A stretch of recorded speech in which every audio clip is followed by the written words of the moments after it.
누가복음 11장입니다. 기도를 가르쳐 주시다. 예수께서 어떤 곳에서 기도하고 계셨는데 기도를 마치셨을 때 그의 제자들 가운데 한 사람이 그에게 말하였다. 주님, 요한이 자기 제자들에게 기도하는 것을 가르쳐 준 것과 같이 우리에게도 그것을 가르쳐 주십시오. 예수께서 그들에게 말씀하셨다. 너희는 기도할 때 이렇게 말하여라. 아버지, 그 이름을 거룩하게 하여 주시고 그 나라를 오게 하여 주십시오. 날마다 우리에게 필요한 양식을 내려주십시오. 우리의 죄를 용서하여 주십시오. 우리가 빚진 모든 사람을 우리가 용서합니다. 우리를 시험에 들게 하지 않게 하여 주시옵소서. 예수께서 그들에게 말씀하셨다. 너희 가운데 누구에게 친구가 있다고 하자. 그가 밤중에 그 친구에게 찾아가서 그에게 말하기를 여보게 내게 빵 3개를 구워주게. 내 친구가 여행 중에 내게 왔는데 그에게 내놓을 곳이 없어서 그러네. 할 때 그 사람이 안에서 대답하기를 나를 괴롭히지 말게. 문은 이미 닫혔고 아이들과 나는 잠자리에 누웠네. 내가 지금 일어나서 자네의 청을 들어줄 수 없네 하겠느냐? 내가 너희에게 말한다. 그 사람의 친구라는 이유로는 그가 일어나서 청을 들어주지 않을지라도 그가 졸라대는 것 때문에는 일어나서 필요한 것만큼 줄 것이다. 내가 너희에게 말한다. 구하여라. 그리하면 너희에게 주실 것이다. 찾아라. 그리하면 찾을 것이다. 문을 두드려라. 그러면 너희에게 열어주실 것이다. 아멘. 구하는 사람마다 받을 것이요 찾는 사람마다 찾을 것이요 문을 두드리는 사람에게 열어주실 것이다. 너희 가운데 아버지가 된 사람으로서 아들이 생선을 달라고 하는데 생선 대신에 뱀을 줄 사람이 어디 있으며 달걀을 달라고 하는데 전갈을 줄 사람이 어디에 있겠느냐? 너희가 악할지라도 너희 자녀에게 좋은 것을 줄 줄 알거든. 하물며 하늘에 계신 아버지께서야 구하는 사람에게 성령을 주시지 않겠느냐? 예수를 바알세불과 한편으로 모함하다. 예수께서 귀신을 하나 내쫓으셨는데 그것은 벙어리 귀신이었다. 그 귀신이 나가니 말 못하는 사람이 말을 하게 되었다. 그래서 무리가 놀랐다. 그들 가운데서 더러는 이렇게 말하였다. 그가 귀신들의 두목인 바알세불의 힘을 빌어서 귀신을 내쫓는다. 또 다른 사람들은 예수를 시험하여 하늘에서 내린 표징을 보여달라고 그에게 요구하였다. 그러나 예수께서는 그들의 생각을 아시고서 이렇게 말씀하셨다. 어느 나라든지 갈라져서 서로 싸우면 망하고 또 가정도 서로 싸우면 무너진다. 그러니 사탄이 갈라져서 서로 싸우면 그 나라가 어떻게 서 있겠느냐? 너희는 내가 바알세불을 힘입어 귀신을 내쫓는다고 하는데 내가 바알세불을 힘입어 귀신을 내쫓는다면 너희의 추종자들은 누구를 힘입어 귀신을 내쫓는단 말이냐? 그러므로 그들이야말로 너희의 재판관이 될 것이다. 그러나 내가 하나님의 능력을 힘입어 귀신들을 내쫓으면 하나님의 나라가 이미 너희에게 온 것이다. 힘센 사람이 완전히 무장하고 자기 집을 지키는 동안에는 그의 소유는 안전하다. 그러나 그보다 더 힘센 사람이 달려들어서 그를 이기면 그가 의지하는 이 무장을 모두 해제시키고 자기가 노력하는 것을 나누어 준다. 나와 함께하지 않는 사람은 나를 반대하는 사람이요 나와 함께 모으지 않는 사람은 해치는 사람이다. 방비가 없으면 귀신이 되돌아온다. 악한 귀신이 어떤 사람에게서 나온다고 하면 그 귀신은 쉴 곳을 찾느라고 물 없는 곳을 헤맨다. 그러나 그 귀신은 찾지 못하고 말하기를 내가 나온 집으로 되돌아가겠다 한다. 그런데 와서 보니 집은 말끔히 채워져 있고 잘 정돈되어 있다. 그래서 그 귀신은 가서 자기보다 더 악한 딴 귀신 7을 데리고 와서 그 집에 들어가 자리를 잡고 산다. 그러면 그 사람의 나중 형편이 처음보다 더 비참하게 된다. 참된 행복. 예수께서 이 말씀을 하고 계실 때 무리 가운데서 한 여자가 목소리를 높여 그에게 말하였다. 당신을 뵌 태와 당신을 먹인 젖은 참으로 복이 있습니다. 그러나 예수께서 이렇게 말씀하셨다. 오히려 하나님의 말씀을 듣고 지키는 사람이 복이 있다. 이 세대가 헛되이 표징을 구하다. 무리가 모여들 때 예수께서 말씀하기 시작하셨다. 이 세대는 악한 세대다. 이 세대가 표징을 구하지만 이 세대는 요나의 표징밖에는 아무 표징도 받지 못할 것이다. 요나가 니느웨 사람들에게 표징이 된 것과 같이 인자 곧 나도 이 세대 사람들에게 그러할 것이다. 심판 때의 남방 여왕이 이 세대 사람들과 함께 일어나서 이 세대 사람들을 정죄할 것이다. 그 여왕은 솔로몬의 지혜를 들으려고 땅 끝에서부터 찾아왔기 때문이다. 그러나 보아라, 솔로몬보다 더 큰 이가 여기에 있다. 심판 때 니느웨 사람들이 이 세대 사람들과 함께 일어나서 이 세대 사람들을 정죄할 것이다. 그들은 요나의 선포를 듣고 회개했기 때문이다. 그러나 보아라, 요나보다 더 큰 이가 여기 있다. 몸의 등불, 아무도 등불을 켜서 속에나 말 아래에 놓아두지 않고 등경 위에 두어서 들어오는 사람들이 그 빛을 보게 한다. 내 눈은 몸의 등불이다. 내 눈이 성하면 내 온몸도 밝을 것이요 내 눈이 성하지 못하면 내 몸도 어두울 것이다. 그러므로 내 눈 속에 있는 빛이 어둡지 않은지 살펴보아라. 내 온몸이 밝아서 어두운 부분이 하나도 없으면 마치 등불이 그 빛으로 너를 환하게 비출 때와 같이 내 몸은 온전히 밝을 것이다. 바리새파 사람들과 율법학자들을 책망하시다. 예수께서 말씀하실 때에 바리새파 사람 하나가 자기 집에서 잡수시기를 청하니 예수께서 들어가서 앉으셨다. 그런데 그 바리새파 사람은 예수가 잡수시기 전에 먼저 손을 씻지 않은 것을 보고 이상히 여겼다. 그러나 주님께서는 그에게 말씀하셨다. 지금 너희 바리새파 사람들은 잔과 접시의 겉은 깨끗하게 하지만 너희 속에는 탐욕과 악독이 가득하다. 어리석은 사람들아, 겉을 만드신 분이 속도 만들지 않으시느냐? 그 속에 있는 것으로 자선을 베풀어라. 그리하면 모든 것이 너희에게 깨끗해질 것이다. 너희 바리새파 사람들에게 화가 있을지어다. 너희는 박하와 온양과 온갖 채소의 11조를 바치면서 정의와 하나님께 대한 사랑은 소홀히 한다.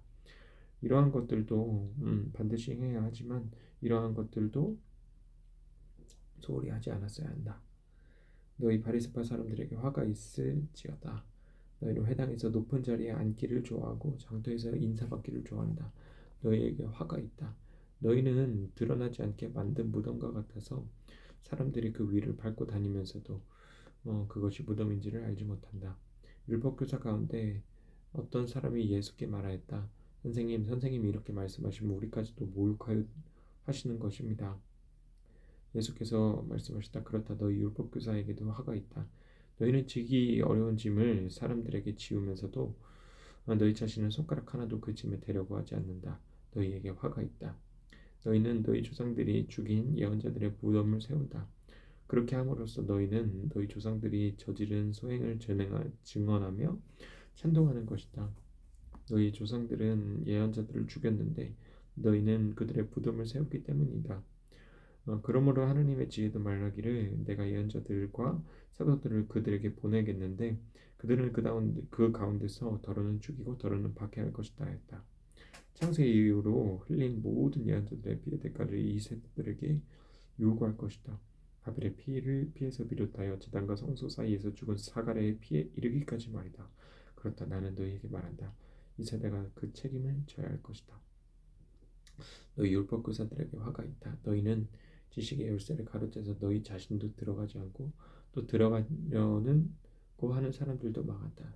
예수께서 그 집에 나오실 때에 율법학자들과 바리새파 사람들은 잔뜩 앙심을 품고서 여러 가지 물음으로 예수를 몰아붙이기 시작하였다. 그들은 예수의 입에서 나오는 말에서 트집을 잡으려고 노력했다. 아멘.